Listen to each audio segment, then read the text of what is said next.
Before the wedding, Alpha J stood before me, his jaw tight, his eyes shadowed with a storm of hesitation and hope. "Can you give me a month?" he asked, his voice low, almost pleading. "A month for what?" I shot back, my tone sharper than I intended, though my heart already braced for the answer. He exhaled deeply, ignoring the edge in my voice. "A month to try rekindling my relationship with Linda Manwaring. She's my fated mate, and this might be the moon goddess's blessing." Ah, fated mate. I should have guessed. Jay and I were never fated mates. I was his convenient choice, never his destined one. So if it doesn't work out, then what? Another month? I tilted my head, forcing a faint smile that practically screamed, "Go ahead. Rip my heart out." "If it doesn't work," he said, his gaze steady, "I'll come back to you. I'll marry you and leave her behind. Forever." "Forever," I echoed, the word tasting bitter on my tongue. "Lucy, my wolf," growled faintly in the back of my mind. Let me claw him. Just once. But I didn't argue. Instead, I gave him the faintest of smiles and replied, "Go ahead. Give it a try. Life's too short for regrets, right?" Relief washed over his face, so palpable it made my chest tighten. That night, he drove off lighter and freer than I'd seen him in years. And me? I quietly packed my belongings. I called home. "Mom," I said, my voice steady despite the storm raging inside me, "the wedding's off. I'm coming home to help with the Shadowfang pack." My mother didn't even feign surprise. If anything, she sounded downright gleeful. "Finally, your father and I always said that man wasn't reliable. 10 years, and he still couldn't commit." She scoffed. "Honestly, sweetheart, we thought you'd lost your mind." I let her rant, offering a few hums here and there. "Perfect timing," she added. "The pack just allied with the Silver Claw pack, and they're looking for an experienced wolf trainer. I'll set everything up." "Sure," I murmured, cutting the conversation short. The thought of diving into training rogue wolves or mentoring pups sounded perfect, anything to keep my mind occupied. I glanced around my apartment, taking in the scattered wedding souvenirs, personalized candles, silk napkins embroidered with our initials. Lucy huffed again. 10 years with that jerk. 10 years of being second choice. "You should have let me bite him." I said nothing, just stared at the remnants of a dream I had built and lost. It hadn't always been like this. Once I believed in Jay. I stood by him when his pack struggled, when he had nothing to offer but empty promises. I turned down my rightful place as alpha of the Shadowfang pack to stay by his side. I had a choice. I could have gone home, inherited my pack, and become alpha. Instead, I chose him. Without hesitation. His Red River pack was small, insignificant, a speck along the Mississippi River. Nothing compared to my family's power. But I didn't care. I just wanted him. I imagined a life together, building something from the ground up, proving that love was stronger than destiny. So I waited. While my friends built their lives, marrying, having kids, moving on, I stayed. I turned down every opportunity my parents offered and let year after year slip by, waiting for him to finally say, "Let's get married." Reunions were the worst. "So when's the wedding?" someone would always ask, followed by laughter. My friends covered for me, claiming I just wasn't ready for the grave of marriage. I played along, smiling and pretending it didn't sting. But deep down, I wanted it more than anything. To be Luna in more than just name. To be his partner, his future. But the truth was, Jay wasn't waiting for the right time. He was waiting for her. The return of Linda Manwaring 3 months ago, Linda came back. I ignored the signs because Jay proposed to me. Suddenly, he threw himself into wedding plans. He helped pick out the dress, sat through endless food tastings, and obsessively debated wedding favors. He was attentive, patient, always there, and I let myself believe it was real, that he had finally chosen me. That illusion shattered one late night. I woke to the faint glow of light beneath his study door. Curiosity, or perhaps something more desperate, led me down the hall. Quietly, I peeked inside. He wasn't working. No spreadsheets, no maps. No alpha duties. In his hands were Linda's things, a scarf, a journal, and a trinket box she'd left behind. He held them like treasures, his fingers brushing the scarf's fabric, with an unbearable tenderness. The look on his face, a mix of longing and love, made my stomach twist. It was the kind of look you give someone who owns your heart, someone you've never let go. I froze in the doorway, torn between stepping inside and walking away. He didn't see me, too absorbed in the memories those objects carried. And in that moment, I saw everything. The way his shoulders slumped under an invisible weight, the quiet sigh that slipped past his lips. This wasn't just nostalgia. It was longing. This was about Linda. Her ghost, or at least the memory of her, hung heavy in the air. Whether Jay and I got married or not didn't depend on love or destiny. It depended on her, on whether she decided to take him back. And me? I was just a placeholder, a stand-in, the second choice. They say the things we can't have in our youth haunt us forever. If a missed opportunity or a forgotten dream can ache like that, how much worse must it be for someone who once meant everything? I stepped back into the shadows before he could notice me and returned to our bedroom. The bed felt too big, too cold. I lay there staring at the ceiling, trying to convince myself I didn't care. But the tightness in my chest told a different story. The days leading up to the wedding blurred into chaos. Flowers, seating arrangements, the Luna ceremony rehearsal. I threw myself into every detail, hoping the frenzy would drown out my doubts. I told myself it was fine, that Jay's occasional distracted glances and absent-minded smiles didn't mean anything, that his late nights in his study were just wedding stress. Then, one afternoon, we received a shipment of wedding souvenirs, delicate, hand-painted glass favors engraved with our initials. I picked up one of the boxes and frowned. The packaging was careless, the wrappings half done. One of the glass favors tumbled out, landing in my palm. It was beautiful, no doubt. But as I stared at the etched initials, *K and E*, my breath caught in my throat. K and E, not J and me, J and Linda. My fingers tightened around the fragile glass as the truth crashed over me. This wasn't an accident. It was a sign. And in that moment, the delicate favor shattered between my fingers, sharp edges cutting into my palm. But I barely felt the pain, because the real wound was deeper. It had been there all along. By the time I decided to request a return for the souvenirs, the merchant's stubbornness had worn me down. After what felt like hours of fruitless arguing, I gave up. The souvenirs were coming home with me, packed or not. It was nearly 3 a.m. by the time I finally sat down to finish wrapping them. My muscles ached, my eyelids were heavy, and exhaustion tugged at me like a relentless tide. Still, I pushed through. Alpha J wasn't back yet. He'd gone to another pack for an event, and his flight had landed hours ago. Just as I reached for my phone to check on him, the front door unlocked with a soft click. He walked in carrying a bouquet of fresh flowers and a box of gifts, his presence warm but strangely heavy. He greeted me, as he always did, with a soft kiss on the cheek. "Selina," he began, his voice gentle but tinged with something somber. "Thank you for staying with me all these years." My heart tightened. I knew where this was going.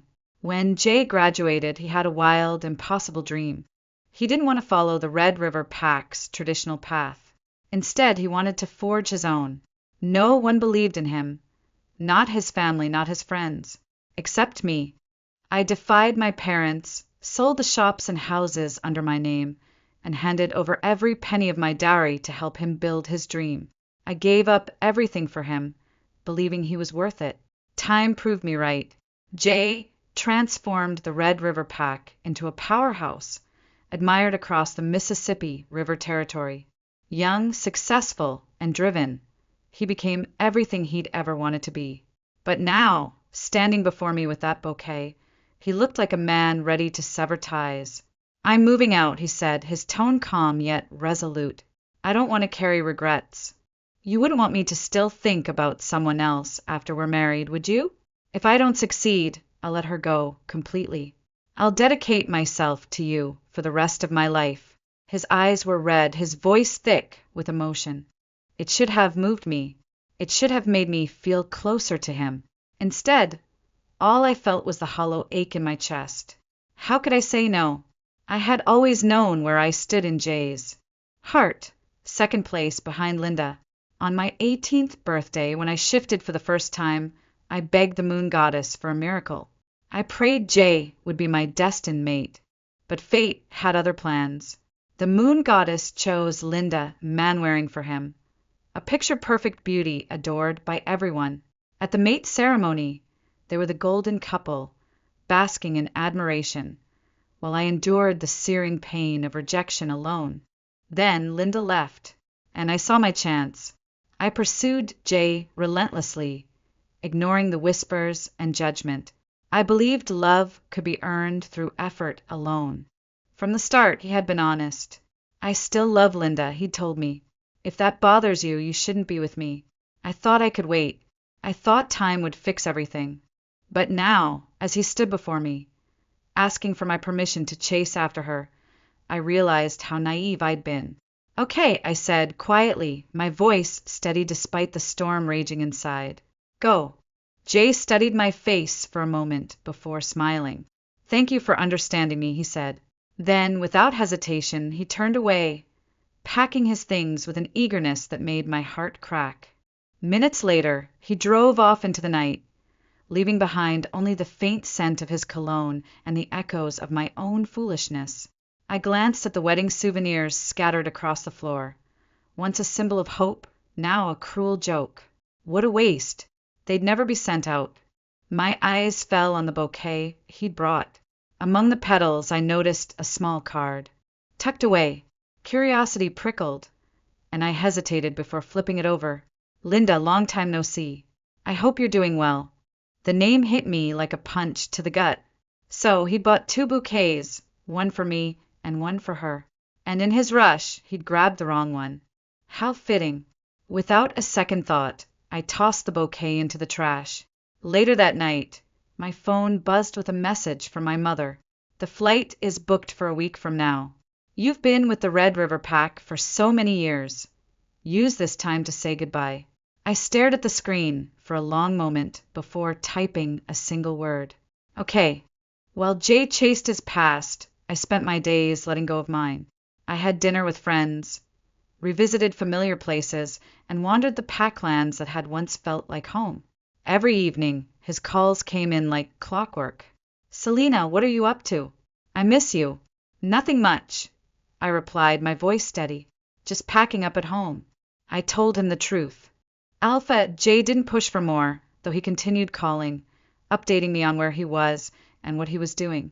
He mentioned, almost hesitantly, how nervous he felt about seeing Linda after all these years. It was odd, this routine we'd fallen into. Over time, we'd grown accustomed to sharing everything. Whenever he traveled for work, it was second nature to exchange "I miss you" and recount the trivialities of our days. Even now, as he prepared to reunite with her, he still called me as though nothing had changed. Habit, I realized, is a cruel master. I let the silence stretch between us for a while. Are you upset? Why aren't you saying anything? He asked, his tone edged with concern. No, I replied softly, the words tasting bitter on my tongue. I wish you the best. How I managed to say it, I'll never know. He went quiet, the silence thick and heavy, before finally speaking in a low voice. I'll come back as soon as I can. No matter what happens, I love you. For a fleeting moment, I wanted to believe him, maybe I even did. But belief wouldn't change anything now. This time I was ready to let go. 3 days later, Alpha J returned. I hadn't expected him back so soon, but what truly stopped me cold was the sight of who stood beside him. Linda. I remembered our first meeting vividly. Back then, I couldn't help but feel a pang of jealousy. Linda was the kind of woman who shattered expectations with reckless ease, a little wild, magnetic in ways that demanded attention. She was stunningly beautiful, radiating confidence and an undeniable charm. The air between us now hung heavy, burdened with years of unspoken history. Her natural charisma was something I could never replicate. Where she embodied freedom, I was a product of discipline and carefully cultivated propriety. She still carried that untamed elegance. A tattoo curled along the curve of her neck, her sunglasses perched casually atop her head, loose curls spilling over her shoulders. "Selina, long time no see," she said, her voice familiar but softened by weariness. This wasn't the same Linda I remembered. She politely asked if she could come in, and though I was too stunned to speak, I stepped aside. As she passed, her arm brushed against a decorative bear wearing a wedding bow tie. The little figure toppled to the floor. Without hesitation, she crouched, retrieved it, and handed it back with a faint, almost apologetic smile. "I forgot to congratulate you," she said. "I wish you and Alpha J a happy wedding."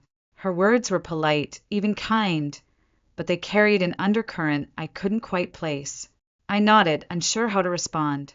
Linda's gaze drifted around the living room, taking in the sparse furnishings. The house felt hollow. Most of my belongings had already been sent to the Silver Claw Pack's territory. What remained were things that belonged to Alpha J or shared mementos I couldn't bring myself to sort through. Alpha J noticed too. His brow furrowed as he glanced around. "Selina," he said, confusion coloring his tone. "Why does the house feel so empty?" "I've just been organizing and clearing out a few things," I said casually, brushing off his concern with a vague excuse. Linda sat down and removed her sunglasses, revealing deep bruises around her eyes and faint scars etched across her face. In that moment, I understood why she seemed different. The unshakable confidence she once radiated was gone, dulled by hardship and loss.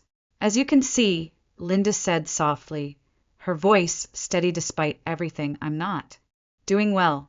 She told me how her life hadn't unfolded the way she'd imagined. The Rogue King she once called her true love had never planned to marry her. To him, I was just a passing distraction, she admitted, bitterness lacing her words. Trapped in the rogue lair, she had spiraled into depression, unable to return to the life she once knew. "It wasn't until I reached out to Alpha J that things started to change," she said, quietly. "Thanks to his help over the years, I never lost myself completely." Beside me, Alpha J tensed. His unease rolled off him in waves. It wasn't just about her confession. It was the confirmation that they had never truly lost contact. Linda didn't stop. Her voice remained soft, steady, almost gentle. "Alpha J spends a month with me every year, always at the end of the year. Without him, I wouldn't have made it through."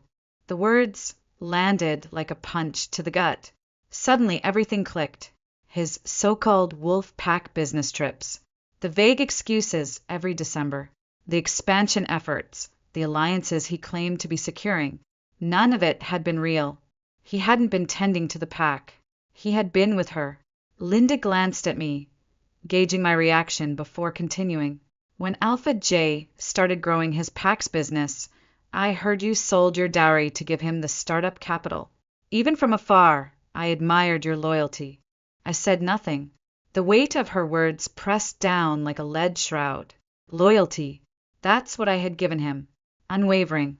Absolute. And in return, I was in trouble at the time, too, Linda admitted, her voice quieter now. My life was falling apart. So, Alpha J sent me $200,000 to help. The number rang in my ears. $200,000. Suddenly, I remembered the missing funds from the Red River Pack's accounts. The ones brushed off as a bookkeeping error. It hadn't been an oversight. It hadn't been a mistake. It was a secret, a carefully concealed piece of Alpha J's life with Linda, one I was never meant to uncover. In just a few words, I understood the depths of what Alpha J had done for Linda. I was able to return to the Red River Pack this time, all thanks to Alpha J, she said, turning to me with a soft smile. "Selina, I have no hostility toward you," she added, her tone calm, almost gentle. "Let's try to get along well in the future, okay?" Her words sounded like a polite request, but they carried the subtle weight of moral obligation. Linda had endured so much. All she seemed to want now was peace. Refusing her would only make me look cold-hearted. But what exactly did she mean by getting along well? Before, her words might have sparked anger in me. No one wants someone else meddling in their relationship. Now it was almost laughable. How could I take their requests seriously? Fine. Get along well, I replied, the words slipping out with startling ease. It didn't matter. I was leaving soon. Why bother making a scene? That night, Linda took the master bedroom, while Alpha J and I stayed in the second bedroom, next door. Linda's depression is severe, Alpha J explained. She cries for hours every night. The master bedroom is soundproofed, so she won't disturb you. I agreed without protest, though I hardly cared. As we lay in bed, he held me close, just as he always had, his chest warm against my back, his breath soft against my neck, a familiar ticklish sensation trailing down my spine. And then his words pierced through the silence, cutting like a blade. Selina, I think Linda is different now. She's changed, and I can't help but feel she's dirty. I froze, my body tense. You've noticed it too, haven't you? He sighed heavily, but I just can't let go of her. I feel sorry for both of you, I said quietly. But believe me when I say, I will only marry you. I love you. The words felt hollow, their weight doing nothing to fill the growing void between us. Perhaps he had been drinking too much with Linda earlier. That night he rambled endlessly, sharing thoughts he should have kept to himself, things that hurt more deeply than I could bear. When I finally began to drift into sleep, the bed felt suddenly empty. Alpha J was gone. The next morning, I woke to see him stepping out of the master bedroom. Linda needs to take her medication regularly, he said casually. I went in to remind her. I didn't question him. I simply nodded, feigning understanding. At breakfast, Linda struggled with one of the dishes. Without hesitation, Alpha J rushed downstairs to a convenience store and returned with a steak. Normally he never cooked, but this time he stood in the kitchen, frying the steak himself. It was beautifully plated when he placed it in front of her. Linda turned to me with a teasing smile. Alpha J is so good at taking care of people. You must have been so happy all these years, right? I smiled faintly, offering no response. In all our years together, Alpha J had never cooked, not once. He couldn't even stand the smell of oil or smoke in the kitchen. And yet here he was, preparing a steak with ease, as if he'd done it countless times before. He didn't know how to cook at first, Linda mused, almost boasting. But every year, when he came to see me, he'd make steak. Over time, he got better. You know, Alpha J is really good at cooking, right?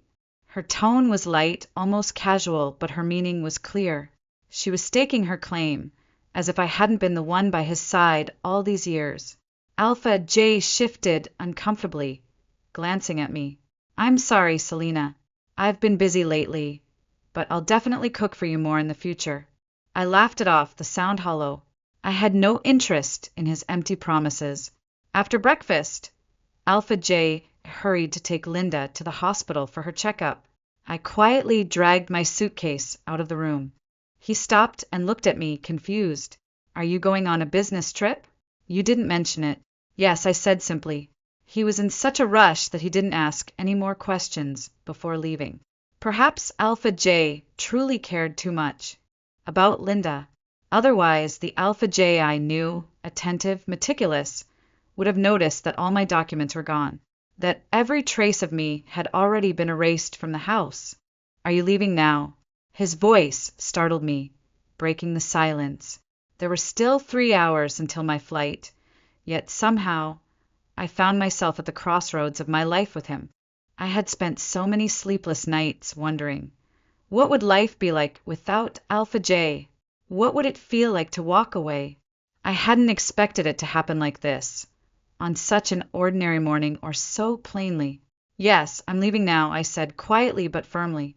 Alpha J stood by the door, his hand resting on Linda's arm. She had just complained of feeling unwell, and he was helping her. When he saw me struggling with my suitcase, he instinctively started to step forward. But then he hesitated. His gaze flickered to Linda. And just like that, he couldn't take that step. I'll take you, he offered after a pause. No, I replied evenly. It's not on the way to the hospital. I'll just take a taxi. He exhaled softly, visibly relieved. Turning back to Linda, he guided her downstairs with careful attention. Before he disappeared from view, I called out softly, Alpha J, goodbye. He didn't look back. He walked away quickly, as if the word meant nothing. I wasn't even sure he had heard me at all. At the airport, as I waited for my flight, a message popped up on my phone. It was the physical examination report for Linda. Had forwarded it to me. Selena, she's in terrible condition, not just severe depression, but also a serious infectious disease. I can't accept her like this. My breath caught. So this was it. After years of indecision, the choice he had agonized over was finally made, not by his heart, but by circumstance. A second message followed shortly after. Our wedding will be held as scheduled. Have you booked your parents' tickets? I stared at the screen for a long moment, my emotions a strange, quiet storm. Then, without hesitation, I took a screenshot of a flight to the Shadow Phone pack and sent it to him. I've waited for you for so many years, Alpha J. I'm tired of waiting. Let's break up. The moment I hit send, my phone rang. Flight CX-3521 to the Silver Claw pack is now boarding. Passengers, please proceed to Gate 6. The announcement echoed through the terminal. I glanced at my phone one last time. Alpha J's final message glowed on the screen. Selena, do you dare to leave me? Dare? What was there to fear? Alpha J, I was never your second choice. Never the consolation prize after your so-called first love fell apart. I once loved you, and you took advantage of that. But now, that love is gone.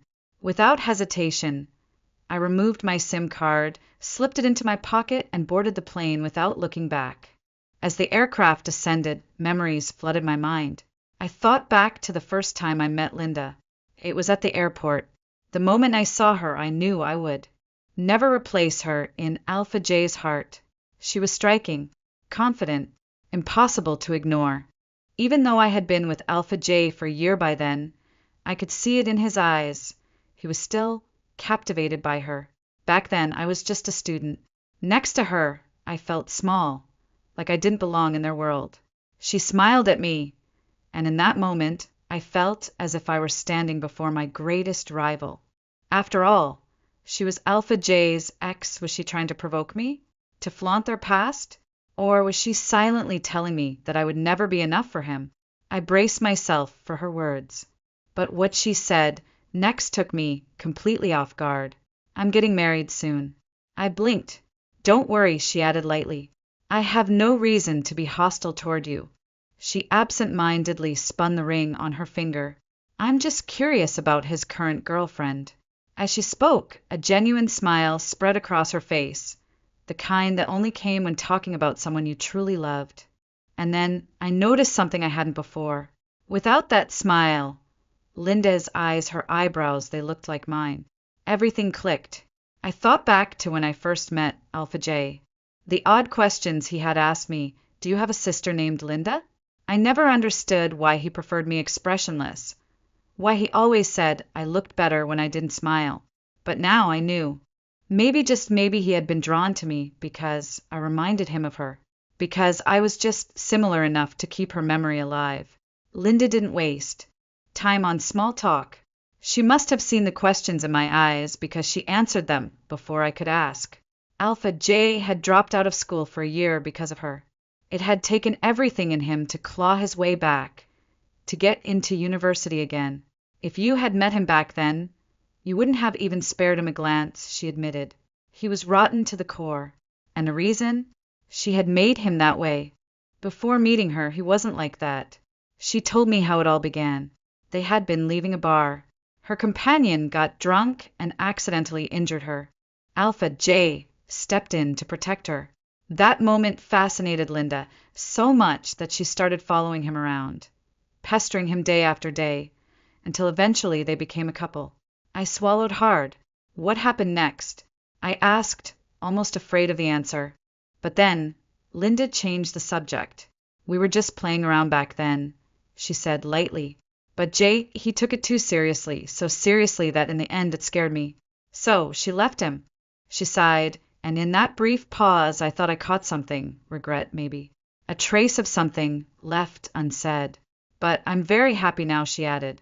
Her expression softened, a quiet relief settling into her voice. My husband is taking me to Rogue Lair, making me his queen, giving me the best life. She spoke casually, but there was certainty in her words. And Jay should focus on his studies. She hesitated, then said, he and I are on different paths now. But you're lucky. You're on the right one. After our meeting, I sent a message to Alpha J, asking him to pick me up. I'll admit, it was partly to stake my claim. But in the end, I realized it wasn't necessary. I would never understand the bond between them. When they saw each other, they didn't say a single word. Yet, somehow, an entire conversation seemed to pass between them. Maybe it was telepathic, or maybe it was just something I was never meant to understand. Jay took my hand, frowning. Why are your hands so cold? At the time, I didn't understand why he never spoke about Linda, why he never admitted he couldn't let go. But now I do. He was afraid of disturbing her life. After all, Linda was being whisked away in her husband's $1 million supercar, her face glowing with happiness. And me? I was blowing into my hands, bracing against the cold, riding on the back of Alpha J's electric scooter, heading back to school. He didn't say another word the whole way. That night, we checked into a small hotel near campus. We marked each other, became each other's completely. As I drifted off to sleep, I heard Jay whisper, I'll treat you well for the rest of my life. I never fully understood the connection between Jay and Linda. From my perspective, she had held him back. Before he dropped out, he was the top science student, the school's pride, the one with the brightest future. With his grades, he should have gone much further, not just to the Werewolf University of Mississippi. Could have had his pick of the best universities, but because of Linda, he lost that chance. And in the end, she left him without hesitation. Yet Jay never blamed her, never let her go, either. Not for years. I didn't understand before, but now I do. The truth is simple. Alpha J was a fool. The moment I stepped off the plane in the Silver Claw pack, the sunlight hit me like a wave. The sun was blindingly bright. I hadn't seen sunlight like this in so long. Is this Selena Glover? A voice called out, crisp, direct. I turned. I'm Harper Robinette from the Silver Claw pack. They sent me to pick you up. The moment I stepped out of the airport, a boy practically sprinted toward me, his expression a mix of relief and mild panic. Why didn't you answer your phone? I was starting to think your flight got delayed, and I had no idea how I was supposed to track you down. I shook my phone at him. No SIM card. Took it out when I left the Red River pack. His eyebrows shot up and a grin tugged at his lips. Disconnected from the old pack, huh? Let me guess, boyfriend drama? Something like that, I muttered. He laughed, grabbing my bags and slinging one over his shoulder. Man, you're bold. Don't worry, though. You're gonna love it here. We'll throw you a party tonight. Celebrate your new freedom. I groaned. Actually, I was thinking of starting with the training grounds. Harper didn't miss a beat, steering me toward the parking lot. Training grounds it is, party animal. Let's hope the place hasn't fallen apart yet. As we drove, Harper filled me in. My parents always emphasized both individual combat and group tactics for the pack. The thing is, we're solid as a team, but solo combat? That's where we fall behind. The Shadowfang pack, on the other hand, is legendary for their individual trainers. They're leagues ahead of us in that department. I nodded, flipping through the training program folder he handed me. They said you studied solo combat, right? Harper asked, glancing at me. Once upon a time, I admitted, skimming the outdated schedule. But it's been a while. I've spent most of my time dealing with Alpha J and his packhouse politics. Harper winced. Ouch. Well, you're here now. Time to dust off those skills. The more I read, the more intrigued I became. My parents had always wanted me to find something I was passionate about, and wolf training had always been my thing. Maybe they sent me here for a reason. Mind if I borrow your phone for a sec? I asked. Sure, Harper said, handing it over without hesitation. I called my parents to let them know I'd arrived safely. My mom answered on the first ring, her voice a mix of relief and something sharper. Selena, Alpha J doesn't know you left, does he? Nope, I replied, bracing for the inevitable. Well, he's been calling nonstop. Even reached out to the administrative line at the Shadowfawn pack house. I could practically hear her eye roll. He even flew over to see us, but your father and I blocked him. He acts like he can't live without you now. But where was that energy when he should have married you? Ouch. Classic mom. Lucky you're with the Silver Claw pack now. You don't need to deal with him anymore. Honestly, what a relief. I stayed quiet, letting her vent. Deep down, I knew she wasn't wrong. If Jay had truly cared, things wouldn't have ended like they did. Changing my surroundings had been the best decision I'd made in years. Though he still crossed my mind, my new life with the Silver Claw pack was proving to be overwhelming in the best possible way. The training grounds were more of a mess than I'd anticipated. What I thought would be simple wolf pack training turned out to be a full-blown reassessment of their entire system. A portion of the patrol team consisted of disabled wolves, fighters injured while protecting the Silver Claw pack. Their old combat techniques no longer worked for them, but the Alpha insisted they have stable jobs and dignity. It was my job to train the fully capable soldiers and find new methods for the injured wolves. Talk about a challenge. I dove headfirst into the work, attending meetings, joining discussions, and catching up on everything I'd missed. At first, it was exhausting. The sheer weight of responsibility felt like too much. But then I started to see progress. Injured wolves finding new techniques, rediscovering their strength. Watching them regain their confidence was the most rewarding thing I'd experienced in a long time. Harper walked into the training arena one day, hands on his hips, watching as I guided a wolf through an exercise. You're smiling, he said, smirking. Am I? Yep. Don't worry. It looks good on you. I rolled my eyes, but deep down I knew he was right. For the first time in years, I felt like I was exactly where I needed to be. A month after my move, Harper picked me up from the training grounds and immediately hit me with, "Wow, you've changed." I blinked at him. Is that a good thing or a bad thing? When we first met, I thought you were just this dull, emotionally wounded woman. But now he gave me a once-over. You're kind of lively, charming even. I smirked. Charming? Careful, Harper. Compliments like that might go to my head. Maybe people here were just more generous with their praise, or maybe all the sunshine and sea air really had worked some magic on me. Whatever it was, I felt different, confident even. I'd traded in my brooding, Red River Pack vibes for a whole new outlook. Life here was light, easy. My evenings were spent at the beach bar with my colleagues, where we drank, laughed, and sometimes argued over who had to pay the tab. Weekends were reserved for swimming in the ocean or sunbathing on the shore, where my skin had taken on a healthy, sun-kissed glow. Even my hair had gotten in on the transformation.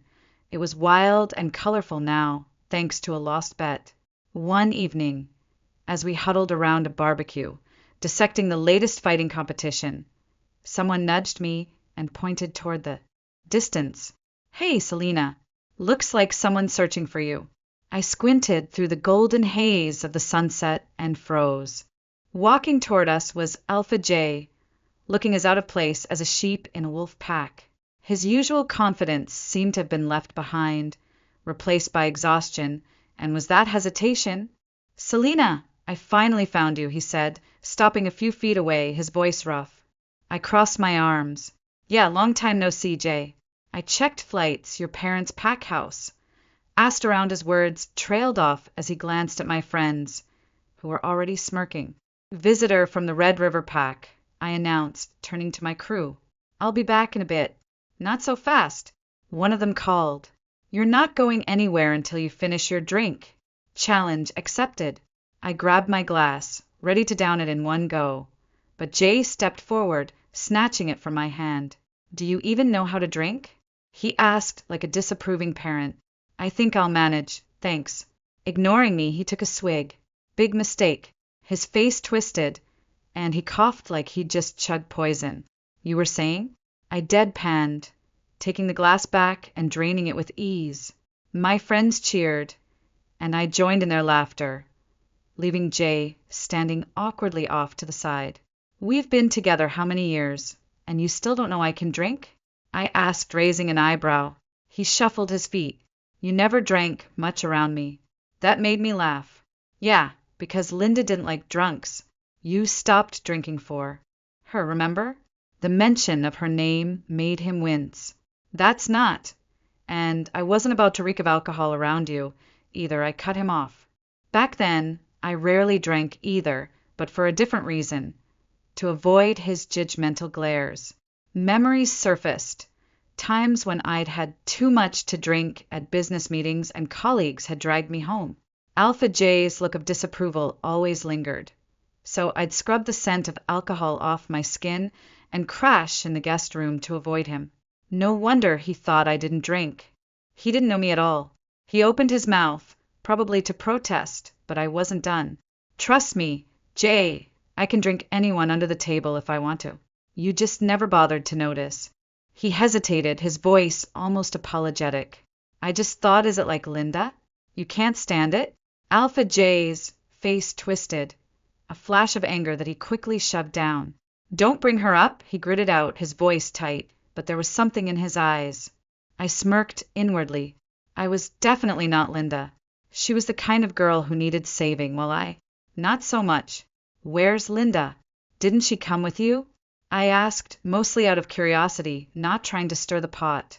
I had a feeling I wouldn't be happy with whatever answer he gave, but I had to ask. Linda was in rough shape. Depressed. Sick. Someone needed to look after her. If something went wrong, who would be responsible? What if, in the future, Alpha J came to me and said he couldn't go back to care for Linda because he'd come to see me? Wouldn't that leave me feeling terribly wronged? "Don't bring her up," he snapped again, his jaw twitching with barely suppressed frustration. "She and I are done." I took a step back, still watching him, feeling like I was seeing him for the first time. Oh, he was a classic case of self-absorption. He didn't care about Linda. He cared about his own pride. If he'd really loved her, he wouldn't have left her in the first place. Instead, he'd chosen to chase some fantasy of their college love, only to realize it was already long gone. Now he was trying to pick up the pieces, but this time I wasn't one of them. "Alpha J, you're so boring," I said, unable to hide my disappointment. "I really overestimated you, didn't I? I thought you didn't keep Linda back then because you thought you weren't good enough for her. But nope, it wasn't that. You just couldn't handle the blow to your ego, so you pretended to be the bigger person." Before I could go on, he cut me off, stepping toward me with that familiar urgency. He stepped closer, just like in the past when we argued, intending to pick me up and take me away. But I didn't obey Alpha J anymore. Not this time. He wasn't getting away with this again. I wasn't that same girl anymore. Since he had come all this way to perform his dramatic win-back routine, I felt it was time to finally vent. I shifted, using the self-defense moves I'd picked up at the Silver Claw pack, throwing a quick elbow strike that knocked him off balance. He stumbled, eyes wide, like I'd just slapped him in the face. "You know," I said, smirking, "I learned some self-defense moves back at Blue Moon. Never thought I'd use them on you, though." It took him a moment to regain his composure. "Selena, we've been through so much together," he said, trying to reel me back in. "My feelings for you haven't changed. I still love you." I used to love looking into his eyes. I could almost feel his love, or what I thought was love. But now, all I saw were lies and the years I wasted waiting for him to see me as more than his backup. Then, without warning, he pulled a ring out of his pocket and dropped to one knee. "Selena," he started, looking up at me with that pleading look. "Let's forget about Linda. She was just I didn't even hear the rest of his words. The sight of that ring felt like a punch to the gut. I had imagined this moment for so long. I dreamt of the fancy proposal, maybe over candlelit dinner or on a rooftop with a view. But no, here I was, standing on a beach in a plain shirt and jeans. At dusk, no flowers, no romantic setup. Just me and him, like we were picking up where we left off. If this had happened before, I might have melted. I would have accepted the ring, ignoring the rest of the world. But now, all I wanted was to hurl that stupid ring and its box right at his head. So what? I snapped, frustration bubbling up. Do I really deserve to wait around all these years for this? Just to be your backup plan? Just like when Linda dumped you, I said coldly. You chose me because I have a good family background. I look a bit like her, and I was stupid enough to love you unconditionally. Alpha J's expression darkened, but I didn't stop. So I was your plan B all along? You really thought I'd just sit here, waiting for you to come back, and then throw myself into your arms like nothing happened? His jaw tightened. I wish I had never met you, I whispered, my voice breaking. I fought the urge to hurl the ring at his face. Instead, I turned on my heel and walked away, heading straight back to my friend's party. The salty sea breeze stung my eyes, or at least, that's what I told myself. But no matter how hard I tried, I couldn't stop the tears from falling. My friends must have sensed something was wrong, because they didn't bombard me with questions. They just handed me tissues and picked up the conversation where it left off, pretending like nothing had happened. Harper came over and patted my back, smirking. You lied to me, Selena, he teased. Didn't you say you didn't have an ex-boyfriend? And yet here he is, still deeply tangled in your life. I shot him an annoyed look and swatted his arm. Unfazed, he grinned. You know what your problem is. You need a new relationship to forget about the old one. Why don't you consider me? I blinked at him, speechless. Harper shrugged. Fine. If not me, then at least let me take you to the liveliest party in Silver Claw Pack. You'll meet new guys and soon this will all be just a bad memory. I rolled my eyes and waved off his ridiculous suggestion. After saying goodbye to my friends, I headed to the training ground to clear my head with some work. The place was eerily quiet, the only sound being the rustling of papers as I sorted through files. But no matter how hard I tried to distract myself, Alpha J's words kept replaying in my mind. And then, suddenly, I remembered something. Just before I walked away, he had said, Selena, I'll only keep you this time. But don't worry, I won't pester you anymore. I won't see you again. Then his voice had turned cold. You and Linda are the same. I don't want to face either of you again. At the time, I had been too caught up in the moment to process his words. It wasn't until early the next morning, when I heard the wail of police sirens, that everything started to make sense. A squad car sped past me, lights flashing, as Harper rushed out of the training ground and pulled me aside. Selena, he said, his face unusually serious. Something happened. Then, in a voice laced with disbelief, he told me the news. Alpha J had been arrested, covered in blood. I sucked in a sharp breath. My head spun. In the dim morning light, I thought I saw him as they took him away. And for the briefest moment, he smiled at me. Harper's voice pulled me back. Selena, this is insane. Your ex-boyfriend was involved in a shooting. My heart pounded. Who did he attack? Harper hesitated. That's the weird part. It had nothing to do with you. The words barely registered. Then, like a reflex, a name slipped from my lips. Linda. Harper gave me a sharp look before nodding. Yeah, but it's deeper than that. The man Jay shot, he was a rogue king. He showed up here looking for you. I felt my stomach drop. Harper went on, his voice tense. That rogue, he might have been the one who took Linda to the rogue lair. The one who abused her. I barely heard the rest of what he was saying. Later, when I dug up the Rogue King's records, I found a blurry photo of him. And in that moment, everything became clear. Alpha J hadn't come to the Silver Claw Pack to win me back. He had come for something else entirely. Maybe it was revenge. Maybe it was justice. Either way, the person who had tormented Linda for years was about to pay. 3 days later, the police called me in for questioning. Have you been extorted or had your personal safety threatened recently? One of the officers asked, his gaze sharp. I frowned, shaking my head. No, not that I know of. They exchanged glances before continuing. Have you noticed anything unusual? Anyone suspicious hanging around? I hesitated. My social circle was small, colleagues, industry contacts. I hadn't been in Silver Claw Pack long enough to make enemies, or so I thought.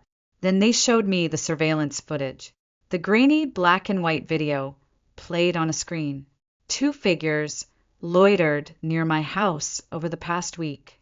One of them, just this morning, had slipped something into the fresh milk I usually ordered. A hallucinogen, the officer explained. You're lucky you didn't drink it. A chill crawled up my spine. I was in a rush today, I murmured. Didn't pick up the milk. They replayed the footage, zooming in on the taller figure. My breath hitched. Alpha J. The police took me to see him. When I entered the room, he was already seated, hands cuffed, eyes duller than I had ever seen them. I sat across from him, my heart pounding. You poisoned me. My voice trembled with disbelief. His lips curved into a bitter smile. Selina, am I really so unbearable to you? The weight of his words pressed down on me, suffocating. Why were you near my house, Jay? Why didn't you come to me first? His gaze darkened. I arrived last week. I found you then. But do you know why I didn't approach you? I swallowed, unease settling in my stomach. He exhaled sharply. The one who hurt Linda, he couldn't go back to the Red River Pack to take her, so he came for you instead. My breath hitched. Memories flickered. Combat tournaments, fleeting encounters. I had never imagined our paths would cross like this again. He knows who you are, Selina. He knows you're connected to me, Jay continued, his voice rough. His hands trembled slightly against the cuffs. Realization crashed over me. You followed him. You were trying to protect me. Jay didn't answer right away. He just stared at me, his expression unreadable. That day what you said, you didn't want me to go through what Linda did. My voice barely rose above a whisper. Still no response. The officers led him away to finalize the legal process before sending him back to the Werewolf Council for sentencing. Before leaving, he pressed a folded envelope into my hand. Inside was an old photo our graduation day, a moment frozen in time back when I had scribbled in my yearbook, Selina will marry Jay, a couple for life. On the back, in his familiar handwriting, were just a few words. I owe you. I hope to repay it. A dull ache settled in my chest, lingering long after he was gone. A year later, I returned to the Shadowfang Pack and took my father's place as Alpha. The Red River Pack, weakened by internal strife, had no choice but to merge with ours, something made possible by my early financial investments. Jay had been imprisoned, and without him his pack crumbled. 3 years passed. On the day of his release, I was there waiting. I drove him back to the house we had once shared for 7 years. It was just as he left it, clean, untouched, maintained by hired workers. But there was no trace of me, not anymore. Following tradition, I set out a brazier to ward off evil spirits. The smell of burning herbs filled the air. Linda is doing well, I told him. I helped her find a job in another wolf pack. She's safe. Jay didn't respond. I pulled something from my pocket, his old letter, the one with our graduation photo. I handed it back. Alpha J, I said softly. I hope you live a good life. His eyes didn't meet mine. They were locked on my left hand, on the wedding ring I was wearing. Are you married? I had just turned to leave when Alpha J finally spoke. His voice was quiet, almost hesitant. I paused, my fingers absently turning the ring on my finger. Yes. His gaze lingered. We're fated mates, I continued, my tone even. A perfect match. He loves me very much, and I love him too. The words felt strangely familiar, an echo of the past. I remembered when Linda had told me the same thing, that she had found her mate, that she was getting married. Jay was silent for a long moment before he finally said, I wish you happiness. Something in his voice made my chest tighten, but I didn't waver. Then, after what felt like forever, he spoke again, his words soft, tinged with something almost regretful. If I hadn't insisted on finding Linda back, then do you think things would have been different for us? My fingers stilled against my ring. I didn't answer, because I didn't know. For years, I had been nothing more than a bystander in this story, a passive observer while Jay made all the decisions. Maybe, in another version of events, things would have been different. But that wasn't the path we had taken. Alpha J, I said, quietly, I'm actually glad you brought this up. He looked at me then, waiting. Otherwise, I admitted, exhaling slowly, it would have been harder to end things if we had actually gotten married. I wanted to end things gracefully, and somehow we did. Jay didn't say anything after that. Whatever words he had been holding on to, whatever thoughts had lingered, he let them fade into the silence between us. Finally, he murmured, I wish you happiness. I met his gaze one last time, steady and sure. Yes, I said, I will be happy. Then I turned and walked away,